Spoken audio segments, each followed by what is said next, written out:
Well, thank you for the opportunity, privilege of your time and opportunity to update on a number of issues that this state is facing. One of the most pressing and important issues the city, or rather state, needs to face is the state of small businesses and the imperative and importance that we do everything in our power to support our small businesses all throughout the state of California that have been hampered and hammered by this pandemic.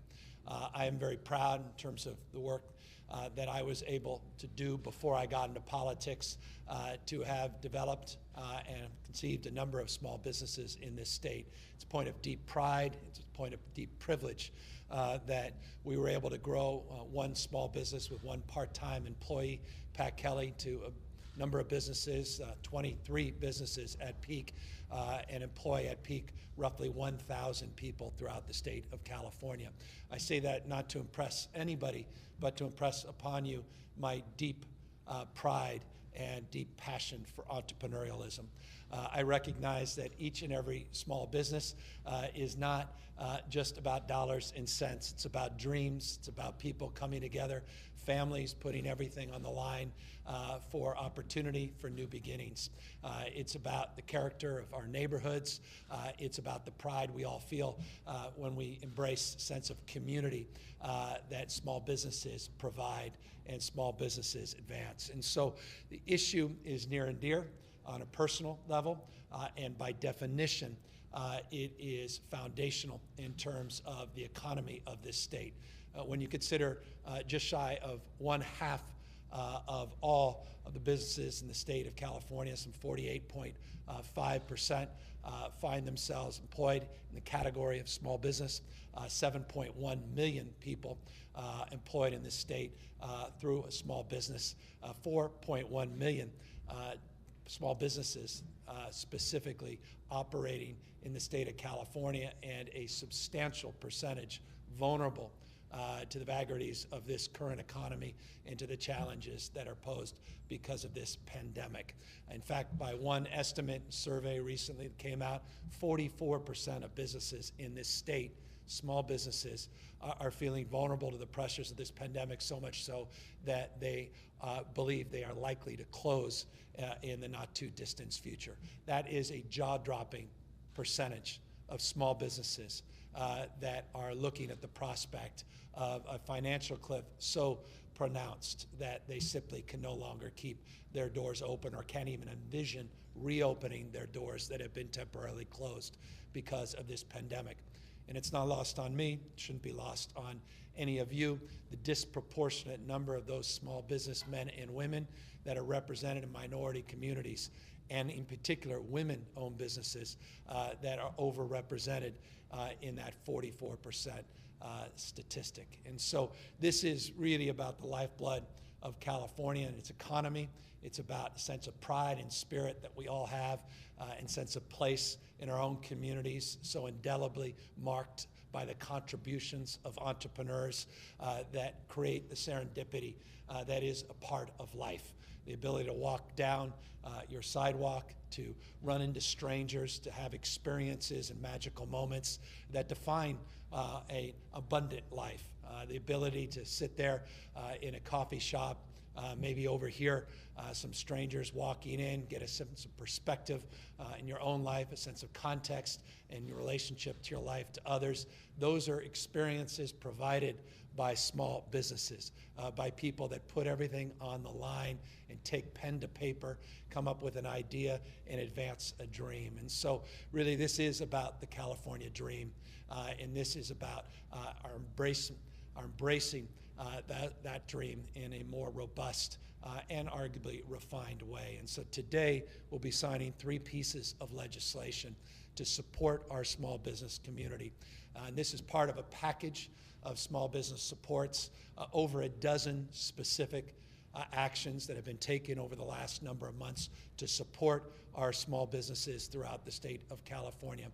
I'll talk in much more detail about a number of those actions, but I want to bring up one of the leaders, one of the great advocates in the state legislature for small businesses, someone who was a small businesswoman herself for roughly a quarter of a century, someone who understands the challenges and travails of small businesses all throughout the state of California, not just in her current capacity as a state senator in her own district, but someone who's had a broader capacity of understanding, representing the state in her former role and capacity working in the executive branch under the previous administration. And that's Senator Caballero, who I'd love to come up and in particular highlight her advocacy on a bill to create a hiring tax credit in the state of California, one of the most significant tax credits in our state history that targets the needs of our small businesses in particular and addresses the direct impacts of COVID-19 and this pandemic in effort and in order to provide more supports for businesses to come back more robustly and hire more people and have a financial leg up in that process. So with that, let me just invite up the senator. She'll talk about her bill, broader package, and then I'll walk through some of the other bills that we're signing and some of the more specific reforms that we're also advancing in the state. Senator? Well, thank you to Governor Newsom. I just have to say that it has been an extreme pleasure for me to work with you and your staff as we've worked so hard this year to try to come up with solutions to a global pandemic. You have been a great champion of small businesses, and I want to thank you from the bottom of my heart. I represent the 12th Senate District, which is a rural agricultural district. And so small businesses play a huge role in this district. Many of the small businesses are minority owned and just as importantly, immigrant owned. Immigrants come to this country looking for the American dream and quite frankly to California looking for the California dream. And they come with very few resources, but a lot of energy, a lot of talent and family that help them make their small businesses a success. And this pandemic has really placed an incredible burden on them and their family because their dreams have been delayed, and in many instances, they're wondering whether they're going to survive this pandemic economically because of the requirement to shelter in place and to keep their family safe. And so, as I talked with these small businesses all over the state, their number one issue was, where am I going to get the capital? Where am I going to get the ability to start hiring the people that have been staying at home, that have not been working?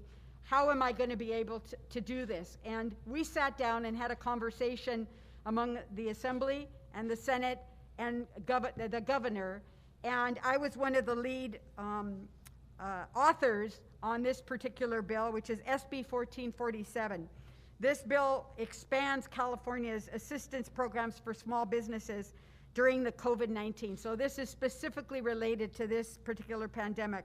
And it establishes a hiring tax credit for eligible small businesses that can be applied against their income tax liabilities, personal or corporate, depending on how they file, or sales and use tax liabilities. And the importance of this particular tax credit is that for every employee that you bring back during, after the shelter-in-place orders start to change, then you get a tax credit of up to $1,000 per employee, which will be a tremendous assistance for these small businesses, along with a variety of other assistance programs that the state has developed.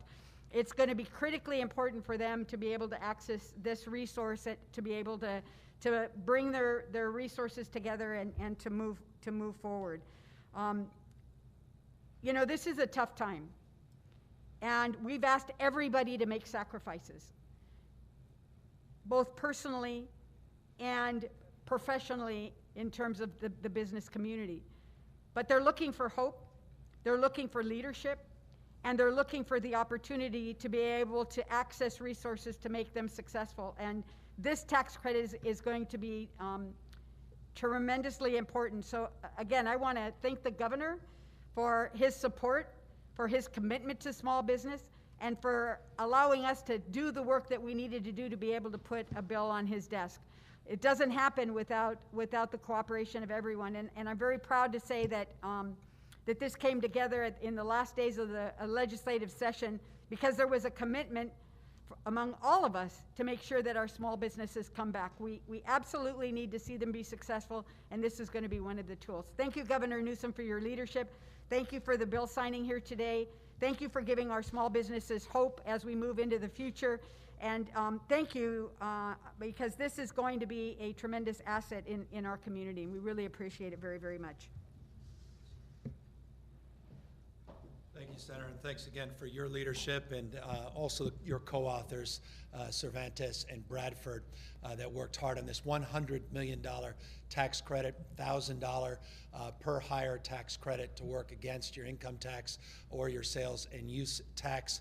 It's eligible for small businesses, less than 100 employees, and it marks a consideration that directly relates to the pandemic, that your gross income had to have declined by 50% since this time last year. And the reason we created that construct of considerations is so often with tax credits, it goes to the haves, not the have-nots. So often these open-ended tax credits go to a handful of well-resourced companies, not necessarily those small businesses that need them the most. So I want to thank, again, I use the word refinement, for the refinement of this bill to really target those most in need. And I want to again congratulate Senator Caballero for her leadership and her stewardship to advance this cause. This cause includes a number of other specific supports for our small businesses. $125 million was made available in the recent budget in the iBank to support small businesses that fall through the cracks, that aren't getting SBA loans, that didn't get the federal PPP loans. 82% of people that have applied for that iBank loan program, accessing the $125 million, 82% are women and minority-owned businesses. That's exactly why we designed this program. It's exactly who we were targeting. So we're very pleased with the progress already been made in that space. Again, that was new money that was put in recently in the budget. We did something also that was rather novel, not as significant in terms of total amount of dollars available, but incredibly important in order to leverage the private sector and in order to encourage private sector loans to people in low-income and underserved communities. We put an additional $25 million up for what we call first loss payments, meaning we're guaranteeing these loans against the private sector in order to encourage the private sector to make loans in underserved communities, higher risk loans for many small businesses. In addition to that, we put $10 million into what we refer to as a seed program. These are for immigrant social entrepreneurs. Again, leading the way in this space. Not a lot of states have put any resources in this space. It's a novel program. It's a seed fund itself, meaning we want to see how effective this program is. We'll consider next year the opportunity to substantially increase the amount of funding in this space, but it's a novel program and one that we collaboratively work together to advance this year. We also work to support our small businesses in a number of other ways. We are absolutely committed to manufacturing in this state. The vast majority of manufacturers aren't the large manufacturing factories that we tend to identify in the space. Many of them are small businesses. Give you an example of those businesses. If you go to a new platform we created with the California Manufacturing Association here in the state of California, 450 businesses are in a new marketplace for a new platform to encourage procurement to take place within the state, cities procuring, counties procuring, and the state itself, as well as private sector, to support homegrown California-based manufacturers.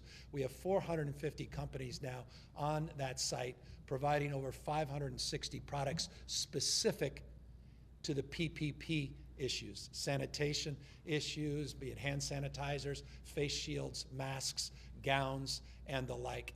small company, just as an example, that put their name on this platform recently, and we're providing face coverings. They just got an order of 25,000 face coverings. That small company out of Chico, California. Just an example of the benefits already of this new marketing platform, this new marketplace, this new manufacturing platform that we put together recently here in California. So we are absolutely committed to 2 points, reminding you that California is still the largest manufacturing state in the United States of America.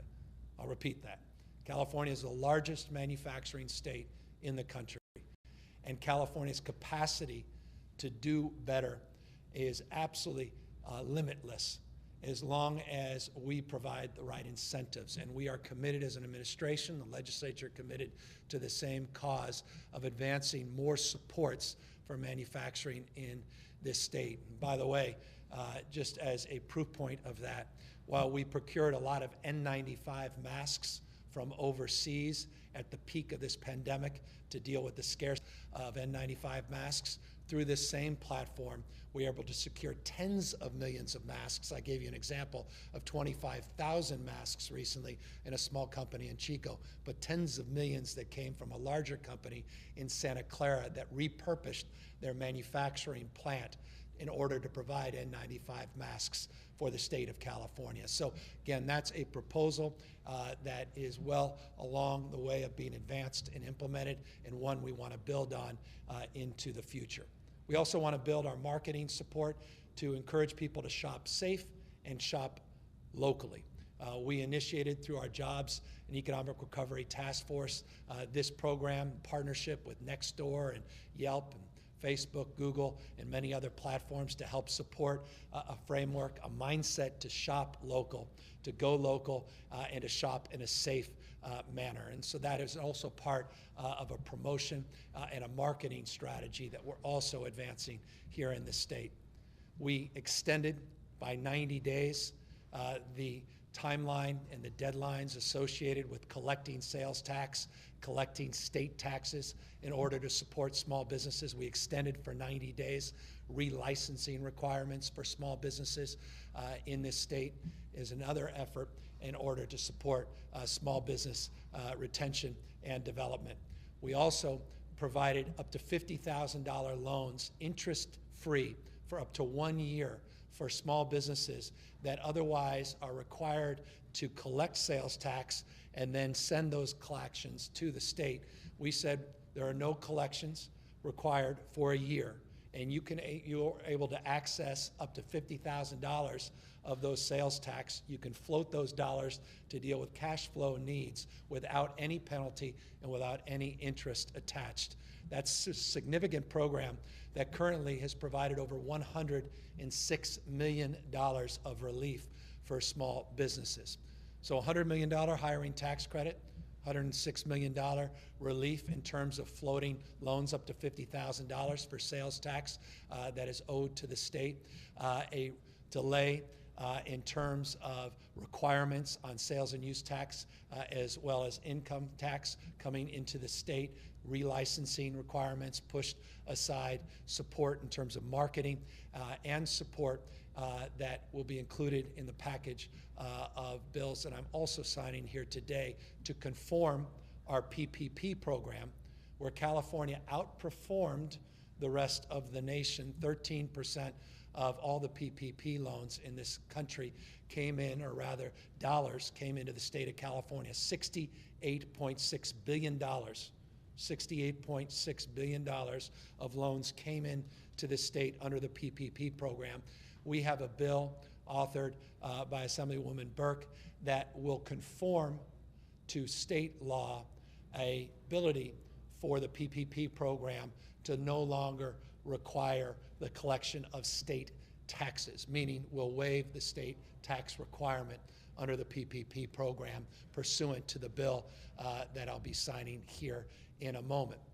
The other bill we'll be signing will provide $406.7 million of accelerated bonds to be distributed, to be put to work, to create thousands and thousands of jobs here in the state of California in order to get people working and moving again. So we're basically accelerating bonds that are out there that aren't being utilized, that aren't being put to work. So that acceleration includes, as I said, over $406 million. That is a part of what we refer to as the budget junior bill that I'll also be signing. I said there were a dozen things, probably lost you on 7 or 8 of these. We put out information in this space, including an update on our Great Plates program. We are here at Solomon's Deli. This is a deli that opened up last year in July. 2 extraordinary women, one who's here with us, Andrea, been involved in the restaurant business for years. They put pen to paper. They took a dream, took an idea, old Tower Records in the state of California, took some of the cues of Tower Records, a little bit of its history, its founder, Sullivan, and put together a deli that connected with some of the iconography, some of the spirit that was part of Tower Records here in the state of California. They put this deli, organized this deli at the peak of our economic growth last July, only to run in the buzzsaw of this pandemic. They closed on March 17th of this year, as so many other businesses did. At peak, they had 26 employees, but they've been able to scratch their way back. Even though their revenue's way down, they've been able to work through a number of programs that the city of Sacramento has provided and the state has provided. They were able to draw down a little PPP money. They were able to use that entrepreneurial mindset, long-windedly, to figure out a way just to keep the doors open, have some outdoor seating, and they're still operating. Not as many employees, about half of where they were at peak, but they also took advantage of that Great Plates program. That Great Plates program now has supported 8,904 jobs. That's an exact number, 8,904 jobs since we conceived this first-in-the-nation program. 9.1 million meals have been served to seniors, supporting businesses like this that are providing meals that we're getting reimbursed, 75% of the dollars reimbursed by FEMA and the federal government, the state providing counties an additional 12.5%. It's a virtuous program that helps our seniors that are isolated, that are quarantined, that are addressing their own health needs, that are in an economic box where they can't afford nutritious meals. They can't afford hot meals. They can't afford deliver meals. All 3 delicious, nutritious, hot delivered meals are provided through this program, supporting restaurants, keeping jobs, encouraging job growth, and generating sales tax back to the counties, which actually creates more revenue than the 12.5% the counties are responsible for providing in this program. Great thing about Great Plates, success leaves clues. This program's now being replicated in a number of other states. We took our entrepreneurial mindset into government, came up with this program, and it's wonderful to see it operationalized all throughout the state of California. And it's wonderful to be here at a business that was, willing to test the program and willing to support it, and is now the beneficiary of the program as well. Again, it's just another example of where we are trying to help support our small business ecosystem here in the state of California.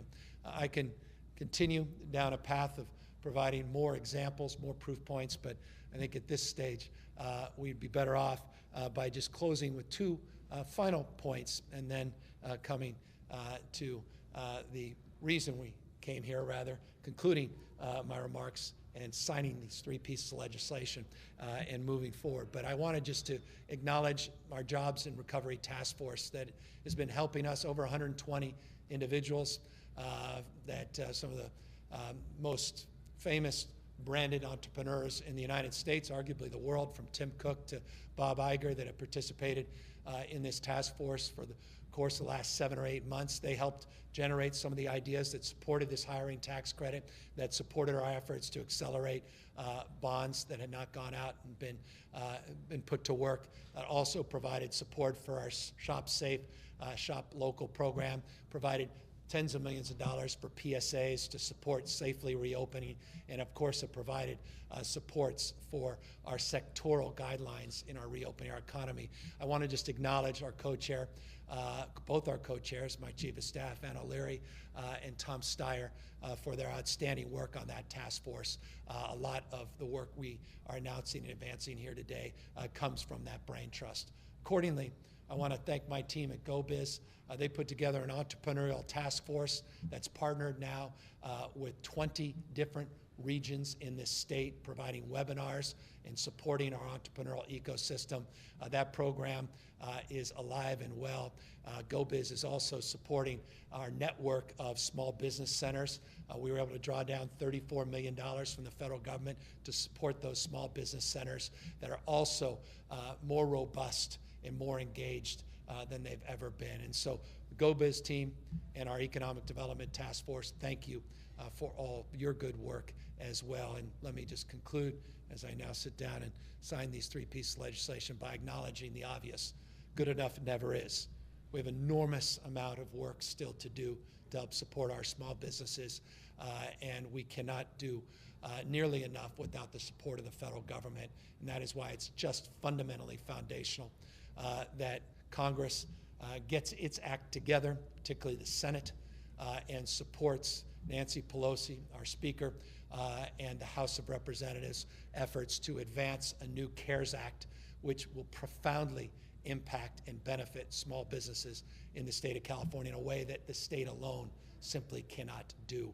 This is foundational and is fundamental to the revival and the recovery of our economy. And so I'd be remiss if I didn't just end on that foundational point as well. But with that, let me end my formal remarks on this topic.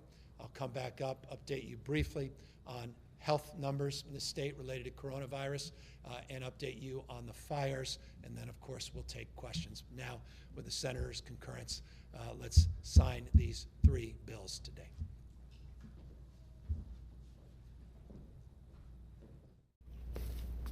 All right. So what do we have? It's a tough job. It's a tough job. It's a tough job. This is the easy part. You did all the hard work. I get the benefit of that. So let's see where we are.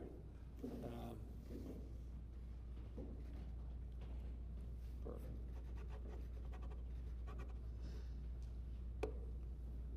So, Senator, let me just get to all three. I will give you all three of these, since you were a big part of all three of these.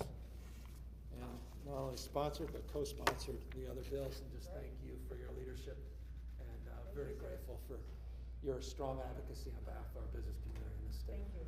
Thank you so much. It means a lot. It's wonderful. Thank you. All right. Let me, and Senator, you don't have to stick around for this, but let me quickly update everybody on the fires in the state of California. Last night, we had a number of new fire starts, over 50 fire starts in the state. We now have 28 large fire complexes that we're battling here in the state of California. 4 fires in particular have generated a lot of attention, and deservingly so. The Fork Fire, the Bear Fire up in Butte County, the Willow Fire in particular. Those 3 in particular are points of concern, new fire starts that have spread throughout northern part of the state primarily. We have made progress, additional progress on the CZU complex in and around Santa Cruz Mountains. We've made progress last night, encouraging progress in the LNU complex and the SCU complex around Santa Clara. We had some issues related to spotting of fires because of the winds from the previous 24-hour period. We had better containment overnight. We're encouraged that the wind activity appears to be dying down, which is encouraging. And the rest of the week looks a little bit more favorable from a wind perspective and a weather perspective. That will aid our efforts on these 28 major fires in the state. The wind, of course, over the last 48 hours has presented challenges not only with the existing fires, but these new fire starts, but also with air quality throughout the state. I grew up in the Bay Area in San Francisco, and number of photographs that have been sent by family, friends this morning overwhelmed my inbox. There is obvious concern around air quality, obvious concern that has been highlighted by not only those images, but the reality as this wind events have generated a lot more air quality problems, particularly as it relates to ash that has now created, well, in sort of an ash dust up that's obviously impacted the air quality in and around not only the Bay Area, but other parts of this state. We continue to get out-of-state resources and support, though we have wildfires in the Pacific North that we are struggling with as well, or states like Washington and Oregon are struggling with. So the mutual aid system's a little stretched up there, but the mutual aid system coming in from other states is presenting a kind of support you would expect of the conditions that we're currently facing. We want to, again, just thank all our first responders, firefighters, some 14,000 strong, that are working on these 28 major fires throughout the state of California. And just want folks to know that last night we received 2 additional FMAGs. These are the Fire Management Assistance Grants. 2 additional FMAGs were approved by the White House. I want to thank the White House for that support and the timeliness of that support. And we have the prospect of 2 additional declarations of emergency for 2 different counties. That information will be forthcoming as we assess the efficacy of doing so later this afternoon. So we continue to lean in, making progress on major complexes that have been highlighted over the course of the last few weeks, continuing to focus on that Creek Fire, the SQF Fire in Tulare County, and obviously the Willow Fire, and now these new fires coming in around Orville, coming through Butte County, this Bear Fire in particular. I want to just extend again my absolute appreciation for all the mutual aid that's coming from within the state, not just out of the state. You see fire engines from all jurisdictions, all throughout different parts of this state, just testament to the incredible collaborative spirit that defines this moment and defines the state of California's response to these wildfires.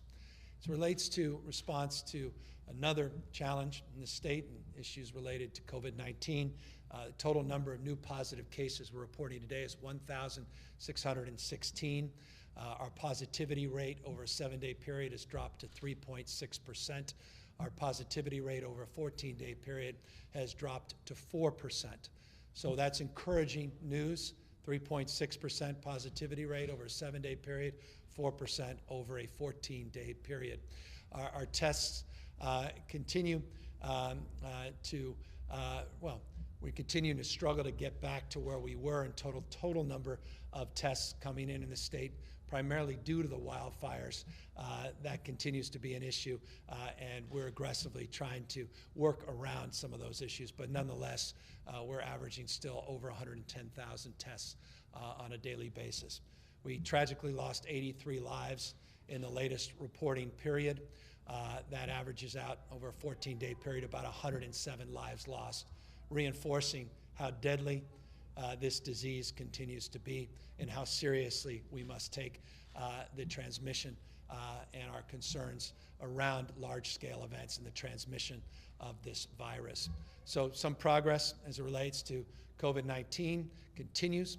Hospitalizations beginning to flatten a little bit. Declines continue in the ICUs. We're monitoring that, as well as monitoring the progress of many different counties in the state that are moving from that purple status into the red status, some from red status into the orange, and some orange status into the yellow status. So that's an update on the wildfires, update on COVID, and again, we're here to update you on the 3 bills we signed and our absolute resolve and commitment to help our small businesses all up and down the state. And with that, happy to take any questions. Hi, Governor. I'm Phil Willon with the LA Times, and I'll be asking questions on behalf of the California press. You've mentioned recently that your administration may add a new metric on testing diversity for counties to reopen that would target resources and efforts to prevent and fight COVID in communities with the highest risk. But there's scant details about what you mean by these new metrics. Can you explain that a little more? And should counties be worried that you might inject some of your liberal policies into the pandemic response? Well, it's an interesting question. I'm a pragmatist when it comes to the issue of addressing this pandemic. We're driven by data. We're driven by science, not ideology. And as it relates to the issue of equity, that's a foundational principle that I believe should be universally embraced, not just here in the state of California, but around this nation, and for that matter, around the rest of the globe. It's a fact that disproportionate number impacted by COVID-19 are overrepresented in the Black community and in the Latino community. So a framework around equity to me is foundational. Looking at the data, looking at the facts, it's a responsibility that we all share to address those that have been disproportionately burdened by this pandemic. The metrics that we put out as it relates to equity, primarily on the issue of testing, those that are under testing and are not doing kind of robust testing and are not testing in diverse communities. It's a metric to which we consider. Some are over testing compared to others, meaning some are committing to deeply testing their diverse communities, deeply reaching out to underserved communities, and providing an abundance of testing compared to other counties. So that's a factor that's considered as well in relationship to the positivity rate and the case count. So it's a simple metric, but primarily that metric is considered in respect or in relationship to the issue of how the testing is being conducted and how robust and how inclusive the testing protocols are. Adam Beam of the Associated Press asked that last week he said California accounted for more than half of all PUA unemployment claims nationally. A former EDD director called that ridiculously high and said it could be a sign of fraud. How is the fraud investigation going at EDD, and when do you expect it to be completed? We've made a lot of public comments about our efforts in that space. We clearly identified this as a concern. And as a consequence, we have our EDD investigations unit working on this. We're working in partnership with the U.S. Department of Justice. We have new protocols in terms of eligibility that we put into place. We have new technology that we are also ID.com, which we're advancing, a new protocol that will be in place by the end of September. And we are looking through all the PUAs in a way that does justice to those concerns around fraud, which, by the way, is not unique to the state of California. In fact, we've seen it in many other states over the course of the last few months, and now working in partnership and working through the examples and lessons learned in other states. We're conducting our investigations with the benefit of previous investigations that have been underway in those jurisdictions.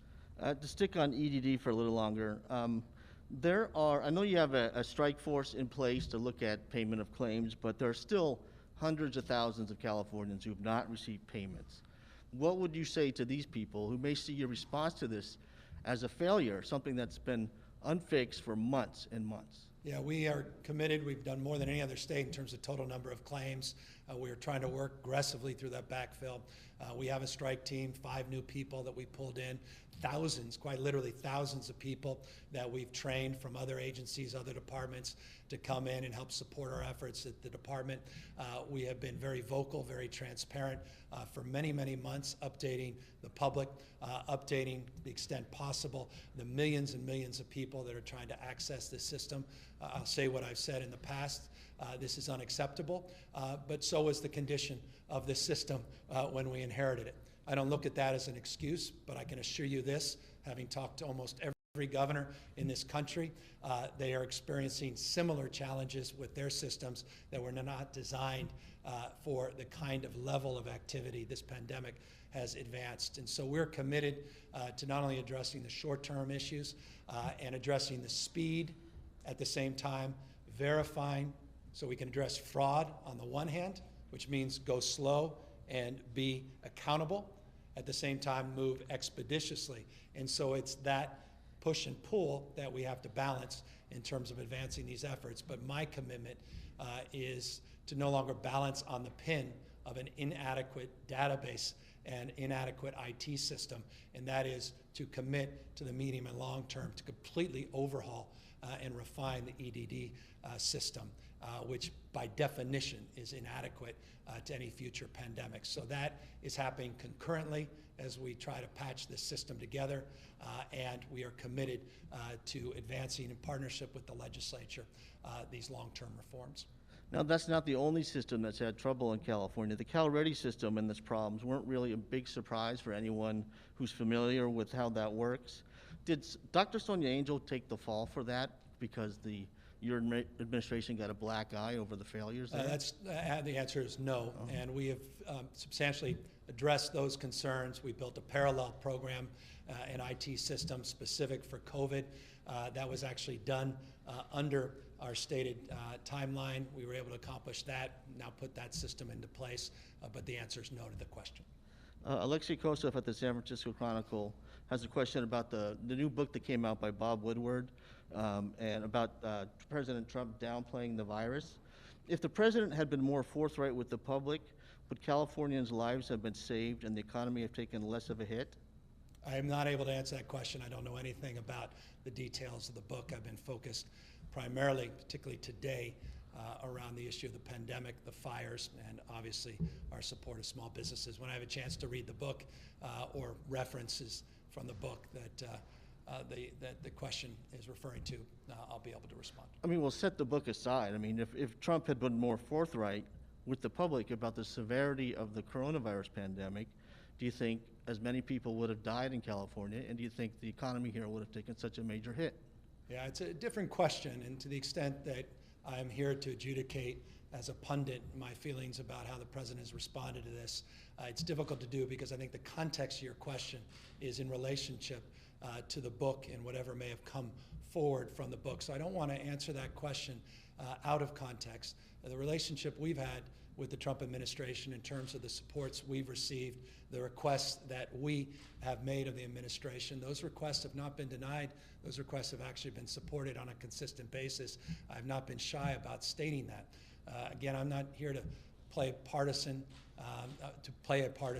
I'm here to call balls and strikes, and I've done that fairly consistently throughout. And so in terms of the relationship that we've had with the White House in terms of getting the supports, the specific requests that we have made in getting that support, we've been very abundant in terms of expressing where those supports have come in and expressed some concern where they haven't. But vast majority have been requested. The vast majority have been received.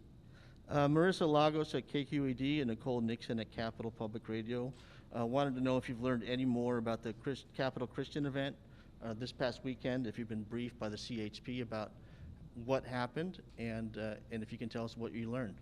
Yeah, so what I've requested of the CHP is to put together different protocols. And so what we're requesting is the CHP and the Department of Public Health to put different protocols into place, obviously highlighted by concerns of this large event where no social distancing was practiced, where physical distancing was not practiced, where the safety protocols, wearing a simple mask, were not advanced. The vast majority of people that participated in this rally, this event, there was singing.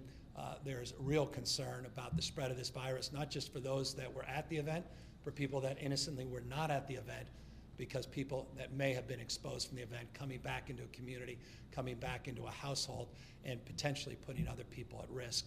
That, respectfully, is not acceptable, and so I've requested specifically of the California Highway Patrol to partner with the Department of Public Health and put new permitting protocols in place. That will be forthcoming, but it has to be based on constitutional rights, constitutional protections, at the same time public health and public safety. It's not just for religious events. This would include events more broadly permitted by the California Highway Patrol, protests, and other public events. Cheryl Miller at the National Law Journal wants to know when you're going to appoint a new California Supreme Court justice. Now retired Justice Ming Chen announced his retirement in January, and 8 months later the Supreme Court is now having to rely on pro tem justices from the Courts of Appeal to do its work. Yeah, very shortly we'll be announcing the Supreme Court pick. There's been a couple questions about any potential special sessions, whether on wildfires to address long-term planning and short-term aid necessary, and also COVID response. Is that something that's... It's not currently under consideration. We are advancing our efforts to suppress the transmission of this virus. The state of California has seen 7-day positivity rate drop below 4% to 3.6%. We put out new tiered protocols, new color-colored protocols as it relates to the reopening of the economy. We did so in partnership with local health officers, in partnership with industry, sector by sector. We are confident in our approach and our direction. We've substantially mitigated the rise in the transmission of these rates. As it relates to wildfires, the California mutual aid system is working as it's designed. CAL FIRE is doing an extraordinary job. We're getting support from out of state. We're very blessed to have had the support of previous legislatures as well as this current legislature to advance an historic amount of funding to effort and aid our efforts to prevent as well as mitigate the spread of these fires. What we're experiencing this year is simply without precedent, and no legislative session could address the 14,000 lightning strikes that we experienced over the last few weeks. No legislative session can foundationally address the conditions this heat wave has produced in terms of the heat dome and the impact that's had, as well as the Santa Ana and Diablo winds. And so at the moment, that's not under consideration. But again, when it comes to any legislative session, I am open to that conversation as long as the legislative leadership is aligned and we have a purpose beyond any consideration. Now, you spent today talking about a lot of the assistance for small businesses, including tax credits and tax deferrals. Eventually, the bill will come due for all this. Whether it's for tax credits, it's kind of sapping state revenue. Tax deferrals will eventually have to be paid. How well equipped is the state to deal with the loss of revenue, and how well equipped do you think small businesses are to pay this tax liability? Well, you want to create revenue, you want to create jobs. If you want to create jobs, you can't be anti-business. And so the whole point of this effort is to stimulate economic recovery, which stimulates revenue, which stimulates virtuous cycle of tax support. And so the idea is not very complicated. We balanced our budget last year with consideration of all of our priorities in this state. The $125 million we put in the iBank was part of our budget. We were able to balance a $54.3 billion budget shortfall last year, and we found the money for this program as it relates to those small business loans. We found the money for many different programs to support small businesses. We felt it was a necessity with this additional $100 million request based upon the sluggishness of this recovery to provide an additional $100 million of support. It didn't in any way significantly impact our projections in terms of shortfalls next year. And I think the sooner we get people working again, the sooner we get people back to work, which is the intention of all of these programs, the revenue will more than offset the investment that we're making in those supports. I have a question from Raj Vora of the Jagrati newspapers in India. I guess you have a worldwide audience on these briefings. He wants to know if you'll consider releasing 4 national inmates in state prisons to their home countries for safety concerns and cost concerns. And on top of that, there's been some immigrant rights advocates in the state that have criticized your administration for releasing inmates in the prisons for COVID reasons and other reasons and handing them over to ICE. Can you explain why that's being done? It's been done historically. It's been past precedent of previous administrations. We maintain it as the appropriate course for our administration. We've been clear on that for over now 18, 19 months. As it relates to the specifics around individual prisoners, that's done on a case-by-case basis. It goes through a very exhaustive process and protocol. We have formal protocol through our parole board. We have other protocols on commutations and pardons that are separate and above from that go through a process within the executive branch with concurrence from other advisors that the administration has put into place. We've made many commutations and pardons over the course of the last number of years, consistent with the previous administration, and we continue to work to address the issue of concerns of COVID in our CDCR system. 1,457 maybe 1,459 individuals currently tested positive in our prison system. We monitor that on a daily basis. Right now, Folsom and Avenal prisons remain top of our mind in terms of focus. We're down to 11 cases at San Quentin. We made real progress in that space. And again, trying to decompress that system, look at vulnerable patients, or rather vulnerable prisoners, many that are patients in the mental health facilities as well as in our hospital facilities within CDCR, and look at the issue of this virus and look at compassionate releases in that space that are lower risk. And so all of that is part and parcel of our approach and our strategies, well defined, well established, particularly over the course of the last 7-8 years under the Brown administration, extending through my administration. There's been a lot of stories and a lot of things written about the stress that parents and students are under with the distance learning programs underway, and I'm just curious about your level of concern about what potential cost that may have with all the screen time kids are now have on their laptops and all the other devices. If that's gonna, if something is gonna have to be done later on to address all that and some of the impacts it had on them, both physically and mentally. And second, I'd like to find out what, I mean, how active have you been with your children who are also doing distance learning? I mean, are you helping them every day, trying to navigate that, do homework online? I know you're obviously the governor and very busy, so how much have you been able to help them? Well, I've got 4 kids, so I'm not intellectualizing this question. It's a conversation not just having with my wife, not just conversation I'm having daily with my 4 children. It's a conversation we have with other parents, friends, family members that are struggling with the same. There's a reason we put $5.3 billion up in this year's budget, and that was to address the issue of learning loss and provided flexibility for our school districts to address the concerns around the issues of distance learning and learning loss, particularly for low-income communities that don't have access to the tools of technology or download speeds or even any broadband whatsoever, and the impact that that learning loss will have on them more permanently. We also are looking at the issue of wellness, and not just physical, but mental wellness, mental health as it relates to same supports, and providing flexibility with those dollars to provide additional component or additional capacity rather for those districts to support parents. And so this is a very trying and challenging moment in the history of this country, for that matter, the history of the world. The overwhelming majority of countries are expressing similar concerns. Same time, our default is this: we must make our schools safe. That means we must keep people healthy, not just our kids, but paraprofessionals, our teachers. We put out very prescriptive protocols going back in July about what that looks like. Worked in partnership with CDE, worked in partnership with the Superintendent of Public Instruction, worked in partnership with 1,000+ districts in this state to get their feedback and advice and counsel. We want to get kids back in school for the social-emotional part of learning experience, but we need to do so in a safe manner. The good news is, as the positivity rates continue to decline, the likelihood that we are closer to reopening our schools in a safe manner, because the background infection rates are beginning to stabilize, presents itself.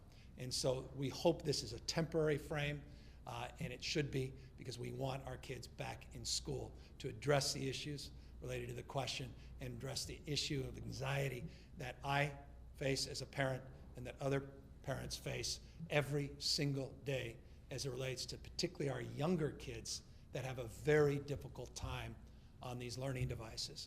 I have a daughter in particular, lasts only a few minutes every morning before she gets up and runs away from that screen, only to spend the next 20, 30 minutes to coax her back in front of that screen. Older kids are faring a little bit better than the younger kids, and so that's an experience I imagine replicated by millions of parents across the board. Certainly the case in my household, and it's the case in households all across, not just the state. And so the most important thing we can do is mitigate the spread of this virus, continue to take seriously these non-pharmaceutical interventions around wearing face coverings, and to try to avoid these large mixing events, which are just simply irresponsible where people are not following the rules, that request a permit but don't abide by the commitments they make and put other people's lives at risk and increase the likelihood that not only that we see a spread of the virus, but a delay in getting people back to school and a delay, if I may, in getting people back to work. There's simply nothing more important in this state and in this nation. If we care about getting our kids back in school and care about getting the economy moving again, than addressing the spread of this virus. And there's nothing more potent and powerful we can do than simply wearing face coverings and practicing common sense and physical distancing and avoiding mixing in large crowds. If we commit as a nation to do that, if we commit as a state of doing that, we will move much more expeditiously to advance the collective cause of educating our kids in the way they should be educated and creating the economic conditions where states like California can not just survive this pandemic, but thrive coming out of this pandemic. In November, California voters will decide whether to restore affirmative action in California. And you've been in California long enough to kind of witness firsthand the evolution of this issue over the past 3 decades. Where do you stand on it now, and do you support this initiative? Yeah, I came out formally for that initiative 2 weeks ago. I've long been an advocate for reform in this space, going back many, many years. Was vocal on the campaign trail. No one should be surprised by the support of this initiative. I was very heartened that the legislature was able to move this forward, very gratified by it. And I know firsthand, not only through my personal experiences as relates to the work I've done in public service over the course of decades, but the work that I had the privilege of doing as a member of the UC Board of Regents and the CSU Board of Trustees, to see the impact that affirmative action coming out of 1995 has done, particularly the black students, and decline in the total number of black students enrolled. I think this is a significant initiative, and I hope and encourage others to support this cause in November. Do you think there are any drawbacks to the initiative or There's restoring always affirmative consequences action? and unintended. I think the drawback of the status quo is self-evident, and it's exampled by data, statistics. It's exampled by opportunity lost. And so I think overwhelmingly the jury is back. And in this case, we have the opportunity in November to right the wrong of 1995. So with that, I want to just thank everybody for their time and attention. And again, just want to thank all the businessmen and women out there that are struggling. I just want to express deep respect and empathy for everything you're going through and all the struggles that we face moving forward. I want you to know that the state is trying to do more for you than we've done in the past, but I also recognize, final words, that we have a lot more to do to support your efforts to recover and to address the deep anxiety you have about prospects of your ability to continue to operate in this state. And so just know that we look forward to many new announcements supporting our small businesses over the course of not just the next months, but many weeks. And I can assure you, having worked over the last few weeks on next year's budget, that we will prioritize, yet again, our small business community and make a commitment that builds on the work that we've done to date in effort to help stimulate and support your growth in this state. And so with that, let me thank everybody for their time and attention. I look forward to catching up very, very soon.